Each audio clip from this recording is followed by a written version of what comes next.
عن نبی ہریرہ رضی اللہ تعالی عنہ قال، سیدنا ابو ہریرہ رضی اللہ تعالیٰ عنہ سے روایت ہے، وہ فرماتے ہیں قال رسول اللہ صلی اللہ علیہ وسلم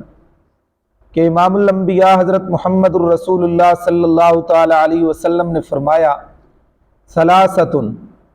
تین ایسے بدقسمت انسان ہیں کہ لا یکلمہم اللہ یوم القیامت،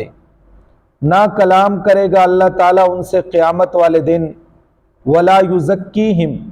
اور نہ پاک کرے گا اللہ تعالیٰ ان کو، ولا ینظر الیہم،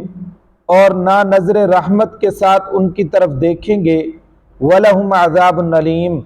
اور ان کے لیے دردناک عذاب ہے۔ ان میں سے پہلا شخص شیخ زان، جو بڑھاپے کی حالت میں زنا کرنے والا ہو،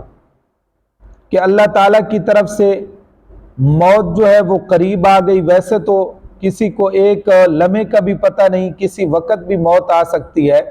لیکن بڑھاپا جو ہے یہ موت کی علامت ہے، تو بڑھاپے کی حالت میں بھی وہ بدکاری کو نہ چھوڑے اور زنا کرے۔ نمبر دو، ملک کذاب، جھوٹا بادشاہ، کہ اللہ تعالیٰ نے اقتدار دیا ہے اور مجازی طور پر اللہ تعالیٰ نے ایک ملک کے، ایک وطن کے اختیارات دے دیے ہیں، لیکن اس کے باوجود وہ جھوٹ بولتا ہے۔ اور نمبر تین، عائل مستکبر، کہ فقیر، تکبر کرنے والا، غریب، تکبر کرنے والا۔ یہ تین آدمی اللہ تبارک و تعالیٰ کی ذات کو بہت ہی ناپسند ہیں، کہ بادشاہ ہو کر جھوٹ بولے،